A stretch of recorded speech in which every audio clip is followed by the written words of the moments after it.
esta noche, cuando esté en su casa, por favor se arrodille y le diga al Señor: Señor, ten misericordia de mí. Necesito ver esta visión. Necesito ver cuál es la plenitud de Dios. Bienvenidos al estudio Vida de la Biblia.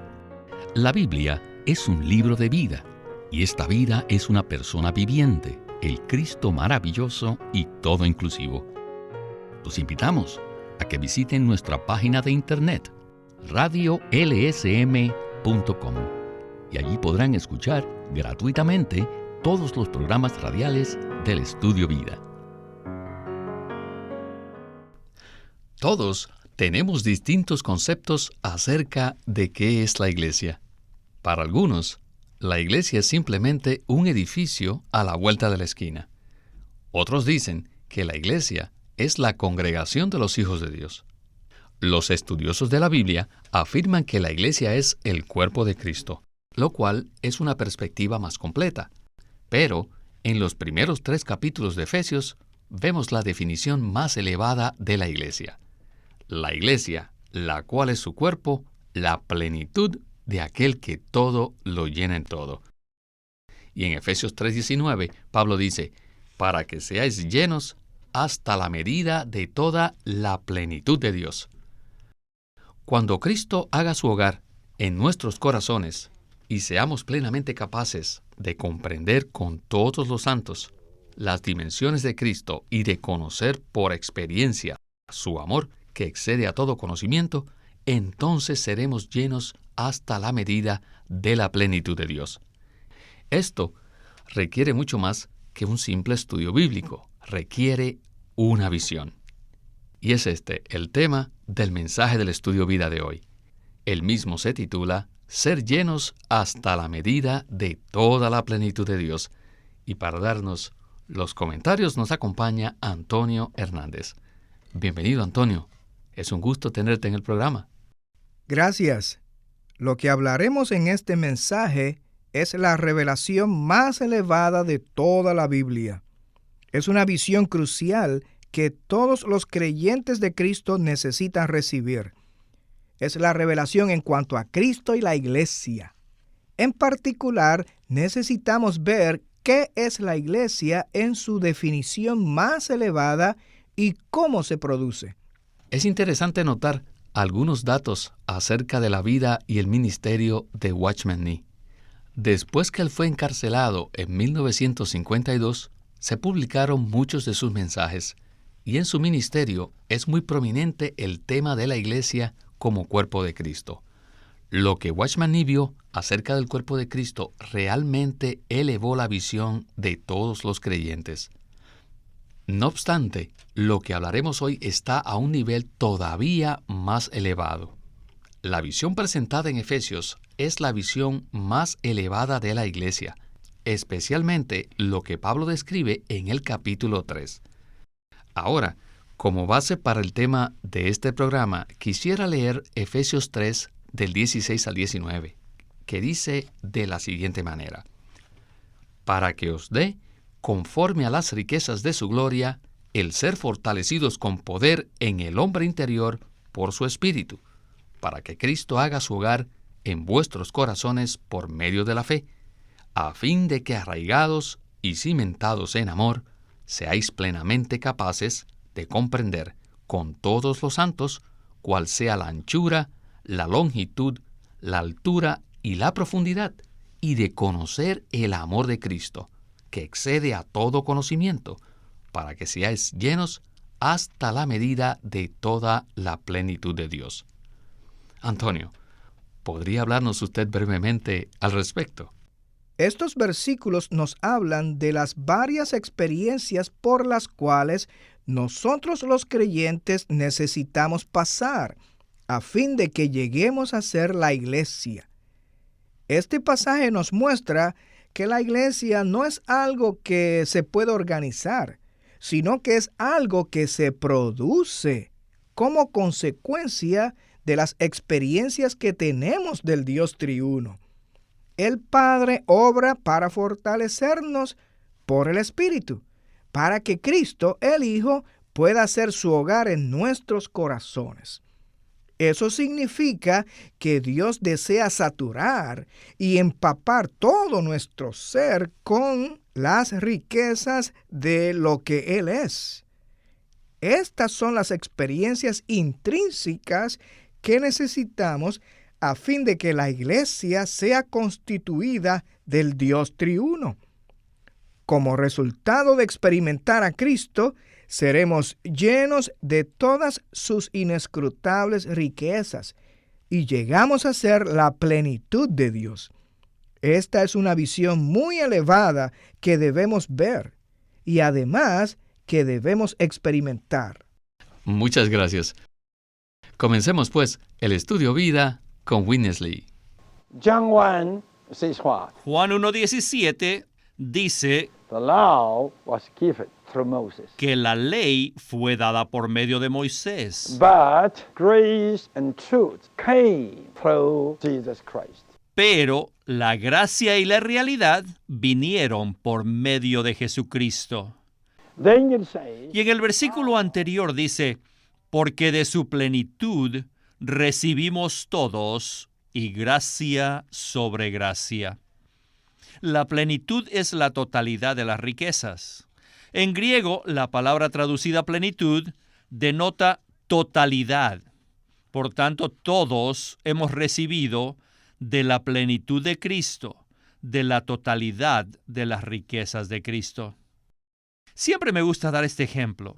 Aquí hay un vaso grande y le echamos muchas cosas, por ejemplo, leche, chocolate, nueces, frutas. Todas estas cosas son las riquezas. Pero digamos que este vaso está solamente medio lleno. Las riquezas están allí, pero no hay plenitud. ¿Ven esto? Entonces sigo echándole más y más riquezas hasta que este vaso esté lleno. Entonces no solo tienen las riquezas, sino también la plenitud, o sea, la expresión de las riquezas. Con Cristo no solo estaban las riquezas, sino también la plenitud. Y esta plenitud es simplemente la expresión de Dios. Cuando el Señor Jesús estaba en la tierra, Él mismo estaba lleno hasta el tope de las riquezas de Dios. Él era ese vaso lleno de las riquezas de Dios. Y cuando los discípulos lo recibieron, ellos recibieron de su plenitud. De la plenitud de Cristo, todos recibimos. La plenitud es la expresión de todas sus riquezas en el Nuevo Testamento. Antonio, esta es una revelación crucial. Por lo tanto, ¿podría comentar más en detalle acerca de lo que significa la frase la plenitud de Dios? Cuando Cristo vino en la carne, Él estaba totalmente lleno de las riquezas de Dios, hasta el punto que desbordaban. La plenitud simplemente es la expresión de esas riquezas. No hay duda que cuando el Señor vino, Él trajo consigo todas las riquezas de Dios. Sin embargo, Él no solo tenía las riquezas de Dios, sino también la plenitud de Dios. Por esa razón, Juan 1:16 dice que todos hemos recibido de su plenitud y gracia sobre gracia. No dice que hemos recibido de sus riquezas. Si usted tomara un caramelo de un frasco repleto de dulces, no lo tomaría de las riquezas del frasco, sino de su plenitud. Nosotros disfrutamos de la plenitud de las riquezas de Cristo. Ahora necesitamos ver la visión de que la iglesia está llegando a ser esta plenitud, la expresión misma de Dios. La iglesia es el cuerpo de Cristo, la plenitud de aquel que todo lo llena en todo. La plenitud que estaba en Cristo, la cual se manifiesta claramente en los 4 evangelios, ahora ha llegado a ser el constituyente de la iglesia, a fin de que la iglesia llegue a ser el agrandamiento de la plenitud de Cristo. Cuando Cristo vivía como un hombre en la carne, existía cierta cantidad de la expresión de Dios. Pero, cuando las riquezas de Cristo se imparten en todos los creyentes, ellos son llenos y saturados hasta llegar a ser la expresión agrandada de Dios, que no es otra cosa que la iglesia. Bueno, regresemos de nuevo con Witness Lee y el estudio vida de Efesios. By this, we all have to see Es por medio de esto que todos necesitamos ver what is the church. qué es la iglesia. To say the church is just a bungalow at that corner. Si decimos que la iglesia es un edificio en la esquina, Terrible. eso sería terrible. Even to say Aun si decimos que la iglesia es la eclesía o la asamblea de los que Dios llamó, aun eso no es muy adecuado. Aunque hoy muchos cristianos usan el término el cuerpo de Cristo, que significa la iglesia, pocos tienen una comprensión clara del significado de este término. El cuerpo de Cristo es la expresión de Cristo. Es también la plenitud de Dios. ¿Y qué cosa es la plenitud de Dios? ¿Y cómo es que la plenitud de Dios llega a existir? La plenitud de Dios llega a existir de manera práctica cuando nosotros somos fortalecidos en nuestro hombre interior y cuando Cristo hace su hogar en nuestros corazones. Al ser nosotros arraigados y cimentados en amor, al experimentar nosotros las dimensiones del Cristo inmensurable y al conocerlo como el amor que excede todo conocimiento. Una vez que somos llenos de todas las riquezas de Cristo y somos saturados metabólicamente de todo lo que Él es, entonces llegamos a ser la plenitud de Dios. Ciertamente, esta es la definición más alta de la iglesia. Hermanos, solo al recibir la visión sabremos verdaderamente lo que es la iglesia. Aunque los capítulos 1 y 2 de Efesios dan una definición de la iglesia, esta definición no es suficiente. Necesitamos que el capítulo 3 de Efesios nos muestre que la iglesia está constituida metabólica y orgánicamente por las riquezas del Cristo vivo. Les digo, no es sino hasta el capítulo 3 en Efesios que la iglesia llega a existir de manera práctica y real.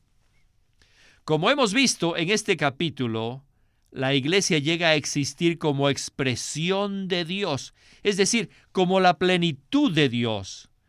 Es entonces que Pablo proclama en el versículo 21 una sublime alabanza. A Él sea la gloria en la iglesia. Ahora que la iglesia puede existir de manera práctica, Cristo puede ser glorificado en la iglesia. Pues bien, Antonio, la visión de la iglesia se puede ver en los 2 primeros capítulos de Efesios, pero solo en el capítulo 3 vemos que la iglesia puede llegar a existir de manera práctica. Pienso que aquellas personas que estudian la Biblia doctrinalmente no pueden comprender esta visión de manera completa, porque doctrinalmente el capítulo 3 no continúa en la misma línea o mismo fluir de los primeros 2 capítulos. ¿No es así? Es cierto. En el capítulo 1 vemos que la iglesia es el cuerpo de Cristo, la plenitud de aquel que todo lo llena en todo. Este es un hecho contundente de lo que es la iglesia. Pero solo hasta el capítulo 3 vemos cómo es que esta plenitud llega a existir en nuestra experiencia. Es necesario que algo suceda en nosotros, los creyentes, para que lleguemos a ser el cuerpo como plenitud de Cristo. La iglesia, es decir, la plenitud de Cristo, llega a existir de manera práctica como resultado de la experiencia que se describe en Efesios 3, del 16 al 19. Esta corta sección de Efesios es crucial, es central en cuanto a la revelación de lo que es la iglesia. Este pasaje nos muestra que nosotros, los miembros del cuerpo, necesitamos disfrutar y experimentar las riquezas de Cristo hasta el punto de ser llenos y saturados de ellas. De esa manera, entonces, todo nuestro ser, espíritu, mente, voluntad y parte emotiva será totalmente lleno y empapado de las riquezas de Cristo. Las riquezas de Cristo que son inescrutables. Solo por medio de este proceso orgánico y metabólico llegaremos a ser la iglesia como plenitud de Dios, tal y como se presenta en Efesios. Al final de la sección, Winnesley dijo que es en este contexto que Pablo puede ofrecer una alabanza a Dios diciendo: a Él sea la gloria en la iglesia y en Cristo Jesús, en todas las generaciones, por los siglos de los siglos. Amén. Anteriormente, Pablo no podía ofrecer tal alabanza. ¿Por qué? Una vez que Dios logre obtener la iglesia, la cual es su plenitud y expresión, podrá entonces Él obtener la gloria. La gloria de Dios será manifestada en la iglesia, porque para ese tiempo la iglesia habrá venido a ser la plenitud de Dios, es decir, la expresión de Dios mismo. Una vez que la iglesia sea la expresión de Dios, es decir, su plenitud, entonces Dios recibirá la gloria por la eternidad. Bien, en esta última sección, Winnesley nos pondrá a prueba. ¿Será que hemos visto esta visión? Si no es así, veremos cómo debemos orar para poder recibirla. Continuemos con Winnesley. I sure would like to check with you. Have you seen this tonight? Quisiera preguntarles esta noche, ¿han visto esta visión? Have you seen this tonight? ¿Han visto esta visión? We need such a vision. Necesitamos tal visión We need such a revelation. y necesitamos esta revelación. Si recibimos esta visión, nuestro ser cambiará. Si estamos llenos de esta visión y salimos a hablar de parte de Dios, ciertamente seremos los enviados de Dios. Y entonces seremos sus portavoces. Seremos los apóstoles y los profetas de hoy. No hablaremos doctrina, sino hablaremos esta visión. Esta visión revela la manera única en que el Señor edifica su iglesia. Hermanos y hermanas, no hay otra manera. Les aseguro que es solamente cuando tenemos esta visión que el Señor puede llevar a cabo dicha edificación en la tierra. Si no, no hay manera de hacerlo. Han transcurrido 19 siglos de historia cristiana. ¿Y qué se ha logrado? Y aún no hay esta visión. Si analizamos la situación actual, veremos que muy pocos han recibido la visión del capítulo 3 de Efesios. Yo quisiera que ustedes reciban la carga para orar. Tengo que impresionarles que esta noche, cuando esté en su casa, por favor se arrodille y le diga al Señor: Señor, ten misericordia de mí. Necesito ver esta visión. Necesito ver cuál es la plenitud de Dios y la manera en que la plenitud se produce. Señor, muéstrame la constitución de tu cuerpo. Muéstrame cómo es constituida la iglesia y cómo se la lleva a cabo de una manera práctica. Todos debemos orar de esta forma. Una vez que recibimos esta visión, seremos personas diferentes. No seremos más personas ordinarias, seremos apóstoles y profetas. A donde quiera que vayamos, iremos como los enviados. Y cuando hablemos de esta visión, seremos los portavoces de Dios que imparten Cristo en las personas por causa de la economía divina. Antonio, en esta última sección podemos percibir la carga tan pesada que abrumaba a Winnesley. Él deseaba ardientemente que el pueblo de Dios pudiera recibir la revelación de la iglesia como plenitud de Dios. Y esta sigue siendo una gran necesidad, ¿no le parece? Sí, hoy día existe mucha confusión respecto a la iglesia, porque la mayoría de los hijos de Dios carecen de esta visión. Por consiguiente, Dios no tiene la manera de llevar a cabo la edificación de la iglesia sobre la tierra hoy, a menos que Él logre ganar a un grupo de personas que estén dispuestos a abrir su ser a Él y sean constituidos de las riquezas de Cristo. Debemos orar desesperadamente para poder recibir la visión que Pablo presenta en Efesios 3. Sin duda, Pablo había recibido esta visión del Señor y por eso llegó a ser un apóstol. Cada vez que él salía a hablar a las personas, ¿qué era lo que les presentaba? Simplemente les presentaba esta visión gloriosa que él había recibido de parte del Señor. Hoy nosotros necesitamos recibir la misma revelación de Pablo acerca de cómo la iglesia llega a ser la plenitud de Dios. La plenitud de Dios llega a existir de manera práctica al ser nosotros fortalecidos en nuestro hombre interior, al hacer Cristo su hogar en nuestros corazones, al ser nosotros arraigados y cimentados en amor, al experimentar nosotros las dimensiones del Cristo inmensurable y al conocerlo como el amor que excede todo conocimiento. Una vez que somos llenos de todas las riquezas de Cristo y saturados metabólicamente de todo lo que Él es, llegamos a ser la plenitud de Dios. Ahora, esta visión necesita propagarse y necesita ser recibida por miles de hijos de Dios en esta tierra. Cuando esto se lleve a cabo, el Señor tendrá la manera de constituir la iglesia como cuerpo de Cristo, la plenitud y expresión del Dios triuno. Esto le permitirá a Dios lograr su propósito eterno, el cual se propuso en sí mismo en su corazón desde la eternidad pasada. Este es un asunto tremendo que debería llevarnos a que abramos nuestro ser al Señor y le digamos: Señor, deseo ver esta visión.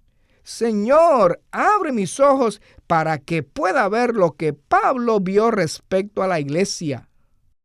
Esta visión capturó totalmente a Pablo, al punto que llegó a ser un prisionero en Cristo. Por causa de esta visión, Pablo laboró incesantemente para edificar la iglesia de modo que ella fuera constituida de las riquezas de Cristo y llegar a ser la expresión de Dios. Hoy, la iglesia debe llegar a ser la plenitud de Dios de una manera corporativa. Dios no se expresa en la iglesia por medio de individuos, sino colectivamente por medio del cuerpo de Cristo, por medio de creyentes que han sido llenos de las riquezas de Cristo. Por consiguiente, la plenitud de Dios está corporificada en la iglesia. La iglesia, como corporificación de la plenitud de Dios, es la expresión del Dios triuno. Esta es la iglesia. Y esperamos que todos podamos profundizar en esta palabra a fin de que recibamos tal visión de la iglesia.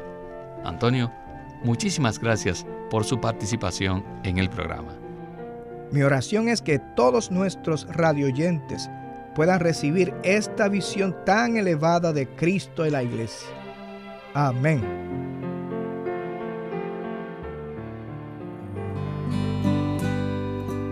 Living Stream Ministry es una casa publicadora de los libros de Watchman Nee y Witness Lee. Y queremos decirles que entre ellos hay uno titulado El Ministerio de Oración de la Iglesia, escrito por Watchman Nee.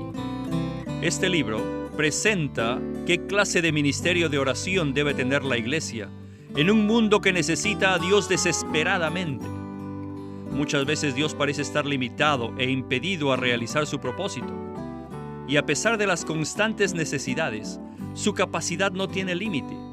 Sin embargo, existe un límite a lo que Él está dispuesto a hacer sin la cooperación de la iglesia por medio de oración. La oración de la iglesia tiende los rieles sobre los cuales Dios puede desplazarse para cumplir su propósito eterno. En el ministerio de oración de la Iglesia, Watchman Nee presenta los principios bíblicos relacionados con la clase de oración que ata en la tierra lo que es atado en el cielo y desata lo que se desata en el cielo. Mediante la oración de la Iglesia, todo límite y todo estorbo al cumplimiento de la voluntad de Dios puede ser eliminado.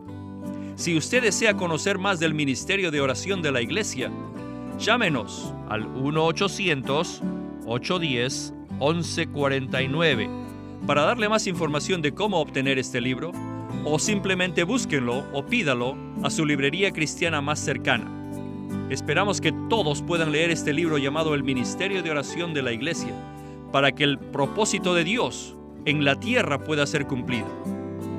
El Ministerio de Oración de la Iglesia, escrito por Watchman Nee.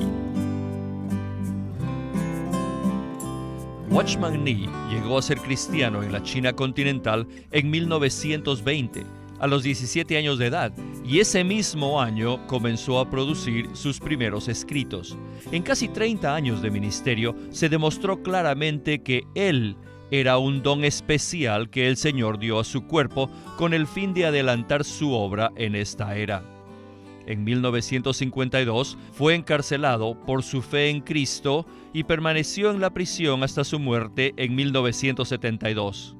Sus palabras, sus escritos, continúan siendo una rica fuente de revelación y provisión espiritual para el pueblo cristiano de todo el mundo. Queremos animarlos a que visiten nuestra página de internet, libroslsm.com. Allí encontrarán los libros impresos del ministerio de Watchman Nee y Witness Lee, la Santa Biblia versión recobro con sus notas explicativas, y también encontrarán folletos, himnos, varias publicaciones periódicas y libros en formato electrónico. Por favor, visiten nuestra página de internet, libroslsm.com. Una vez más, libroslsm.com. O llámenos a nuestro teléfono gratuito 1-800-810-1149. 1-800-810-1149. Además, si desean, pueden comunicarse con nosotros enviándonos un correo electrónico a estudiovida@lsm.org. Una vez más, estudiovida@lsm.org.